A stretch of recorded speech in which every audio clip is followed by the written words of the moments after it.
Hello, this is the first video in the Quant Matters channel where we talk about the quantitative approach to investing and finance.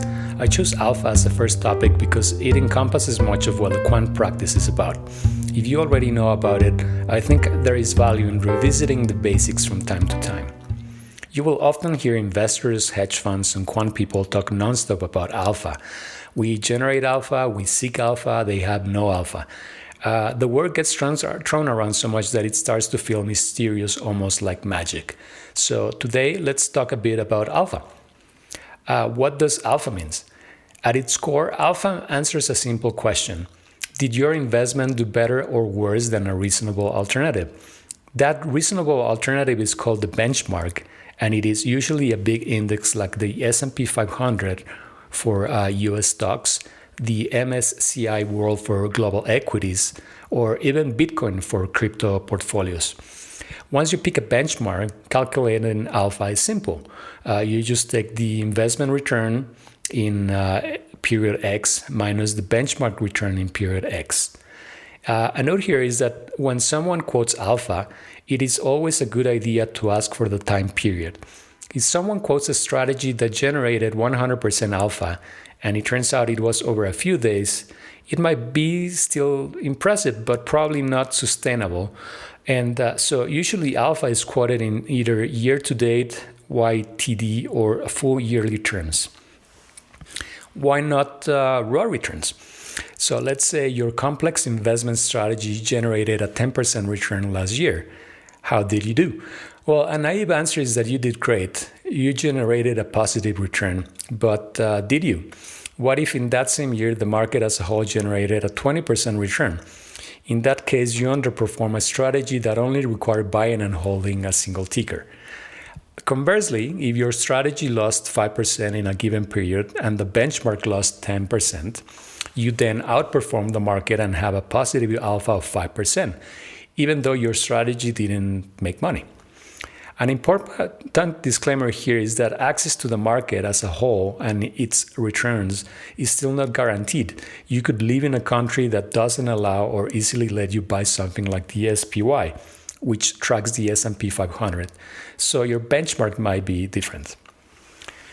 Let's use the yearly returns of the S&P 500, which historically returns around 10% per year. If your strategy returns 15%, you generated a 5% alpha. 10% zero alpha since you match the market. If you generated 7%, that's a negative 3 alpha and you lag behind. So how does one actually get alpha? And you generate alpha by beating or outperforming the benchmark. In general terms, you have found an edge. And so most people who try to beat the market fail. Day traders, retail investors, even most quants. The real outliers are a tiny handful of elite quant shops and some active fund managers. Consider the following table, which summarizes who succeeds and fails in beating the market. Long-term passive investors, index investors, actually beat the market most of the time, or like at least stay profitable, or equate or like equal the market's returns. But then average retail investors, those that like rely on news, hunches, stock tips, they are profitable and beat the market just about 5%. Day traders, 1% are long-term profitable and around 10-15 are profitable and beat the market in the short term. Independent quants and DUI model builders, which this channel focuses on, is we beat like the market around 5 to 10%, but only 1 to 2% of that is durable.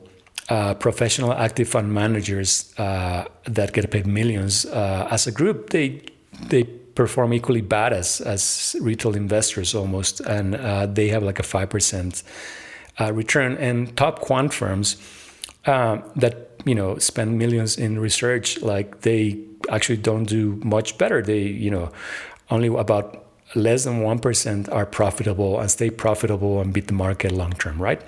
So the third theory is that there's no global leaderboard or trading strategies and returns. So the table was made anecdotally, but I trust you will get the same or similar information if you set out to make your own.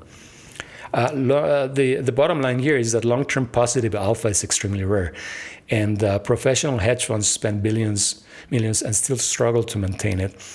And even investing legends like Berkshire Hathaway of Warren Buffett's fame don't always outperform the market. This is the yearly raw alpha from them, and you can see it's not every year and it's not always up, right? So having covered that, your next question would be, how do you which ways can you try to generate alpha? And the short answer is that any way you can, right? So I'll start with what we can be called like feelings or gut investing, right? This type of investing relies on how you or others feel about certain stock or company. Hunches, personal readings of the global economy, charts, patterns, market direction, and sometimes just like plain luck and guessing. Spotting a gut investor strategy is relatively easy, as there is little to no structure approach. No numerical or statistical discussion, no risk analysis, no track record or backtest, and usually no thesis about the strategy. Sometimes there's like hand waving, so our experts reach the conclusion, so trust us. Or technical jargon, they can say like the OXLP line is crossing the YHLP line, and that's why you should like invest in such and such, right?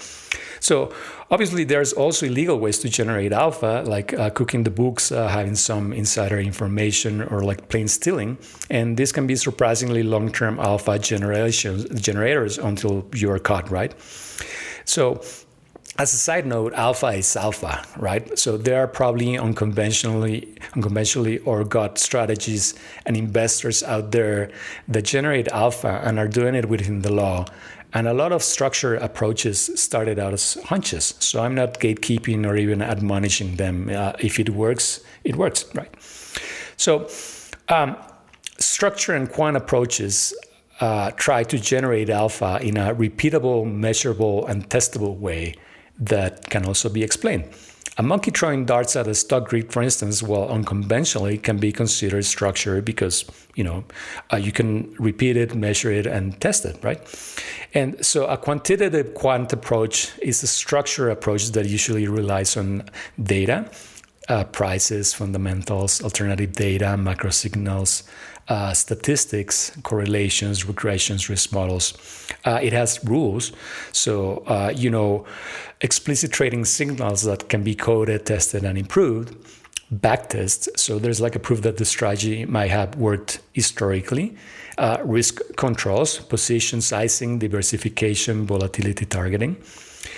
And a few more specific ways you can think about like these strategies are maybe like spotting persistent inefficiencies in markets, finding predictive patterns, exploiting mispricings, building factor tilts, using data science or AI to detect relationships. And so in general, so these are all strategies that can be measured, tested, and explained to some extent, right?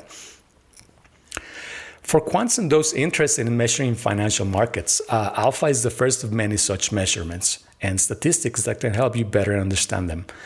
For better or worse, alpha is also a popular way to rank investments and is part of the language, even if it sometimes gets overused or misused, right? For the personal investor, it is a humbling number that can help keep one straight, especially if you consider that stress and work related to creating and following a strategy that doesn't generate alpha. What's worse, sometimes your strategy ends up recreating an index or benchmark, right? So thanks for watching, and I hope this helped you understand a little bit better alpha, and follow the Quant Matters channel if you want more quant content. Thank you.